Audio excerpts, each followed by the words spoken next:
हाँ तो दोस्तों, ग्लोबल स्पिरिट के शेयर होल्डर्स के लिए एक अपडेट है, तो उसी के बारे में हम इस वीडियो में बात करेंगे और जानेंगे कि आपको ग्लोबल स्पिरिट के अंदर इन्वेस्ट करना चाहिए या नहीं। चलिए शुरू करते हैं। तो देखिए, यहाँ पे इनक्रेड करके जो एक ब्रोकरेज फर्म है, तो उन्होंने यहाँ पे ये बोला है कि जो राजस्थान में जो अभी आईएमएफएल का जो प्राइस हाइक हुआ है, तो इसकी वजह से यहाँ पे जो कंपनी का ईपीएस है वो यहाँ पे 5% से उन्हें यहाँ पे बढ़ता हुआ नजर आएगा। यानी कि उनको ये लगता है कि यहाँ पे कंपनी का जो ईपीएस है इसकी वजह से 5% से बढ़ता हुआ नजर आएगा। और इसीलिए अगर आप देखोगे तो उन्होंने यहाँ पे ग्लोबल स्पिरिट्स के लिए अराउंड 3192 का उन्होंने यहाँ पे टारगेट दिया है। और यानी कि अभी जो करंट मार्केट प्राइस है उसके कंपेरिजन में अगर आप देखोगे अराउंड 300% का जो अपसाइड है वो यहाँ पे उनकी तरफ से उन्हें यहाँ पे नजर आता है। यहाँ पर अगर आप उनके टारगेट को अगर आप देखोगे, ऑलमोस्ट अभी जो करंट प्राइस चल रही है उसके मुकाबले यहाँ पे 4 गुना का टारगेट प्राइस उन्हें यहाँ पे ये कंपनी के लिए नजर आता है। तो ऐसे में आपको यहाँ पे क्या करना चाहिए, तो देखिए एज अ होल अगर आप देखोगे तो कंपनी वैल्यूएशन वाइज यहाँ पे कंपनी काफी सही हमें नजर आती है। कंपनी के रिटर्न रेशियोज वगैरह भी हमें यहाँ पे काफी अच्छे नजर आते हैं। लेकिन कहीं ना कहीं अगर आप देखोगे जो ब्रांड वैल्यू की अगर हम बात करते हैं तो वो एक अच्छी ब्रांड वैल्यू हमें यहाँ पे कंपनी की नजर नहीं आती है। लेकिन अगर आप देखोगे लगातार नए नए प्रोडक्ट लॉन्च ये कंपनी कर रही है। अभी नॉर्मली अगर आप देखोगे तो नॉर्थ इंडिया के अंदर ये कंपनी हमें काम करती हुई नजर आ रही है। धीरे धीरे अभी यहाँ पे और इंडिया के जो और एरियाज के अंदर ये कंपनी हमें काम करती हुई नजर आएगी, तो वहाँ पे कंपनी के नेट प्रॉफिट के नंबर्स हमें और बढ़ते हुए नजर आएंगे।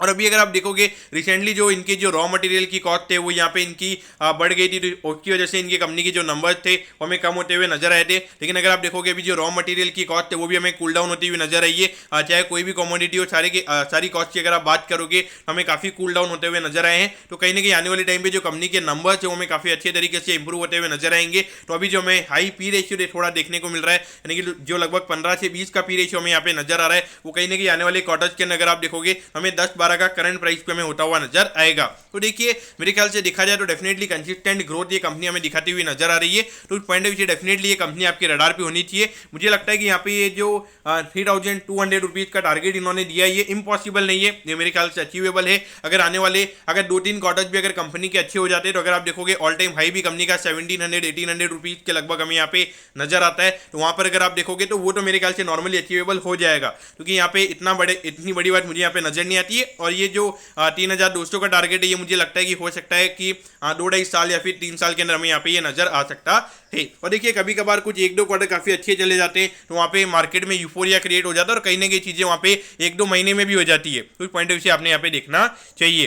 तो वैसे अगर आप देखोगे तो यहाँ पे ये न्यूज आने के बाद में भी ये लगातार ये स्टॉक अगर आप देखोगे पिछले ट्रेडिंग सेशन पे हमें 5% ये गिरता हुआ नजर आया था।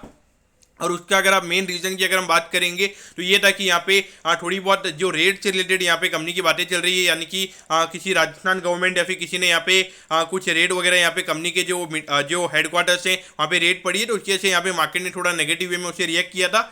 तो देखिए रेट वगैरह तो पड़ी है, लेकिन वहाँ पे क्या फाइंडिंग्स वगैरह होती है तो वो पूरा कंपनी का अगर डिटेल रिपोर्ट आती है तो उसके बाद ही हमें पता चलेगा। और नॉर्मली अगर आप देखोगे जो बड़े बड़े न्यूज चैनल्स हैं वहाँ पे इससे रिलेटेड हमने रिपोर्ट नहीं देखी है। एक जागरण प्रकाशन करके अगर आप देखोगे गूगल पे जाके अगर आप लिखोगे तो वहाँ पर आपको वो न्यूज़ पता चल जाएगी। अराउंड 3 से 4 दिन पहले हमें यहाँ पे जो रेट का न्यूज़ है वो हमें यहाँ पे पता चला है। लेकिन देखिए ये जो नॉर्मली अगर आप देखोगे जो स्पिरिट्स वाले बिजनेसेस होते हैं, यानी कि नॉर्मली ये जो बियर वाले ड्रिंकिंग वाले जो बिजनेसेस होते हैं, तो यहाँ पे नॉर्मली ये रेट वगैरह कॉमन रहता है। और वहाँ पर जिनके कॉर्पोरेट गवर्नेंस काफी अच्छे रहते हैं तो उन कंपनीज के लिए कोई दिक्कत नहीं रहती है। तो हो सकता है यहाँ पे अगर थोड़ी दिक्कतें रहेगी, लेकिन वो एट दी एंड वहाँ पे थोड़ी कुछ पेनल्टी वगैरह देख के वहाँ पे प्रॉब्लम सॉर्ट आउट की जाती है, ऐसा मेरा मानना है। मैं गलत भी हो सकता हूँ। तो डेफिनेटली ये कंपनी आपके रडार पे होनी चाहिए।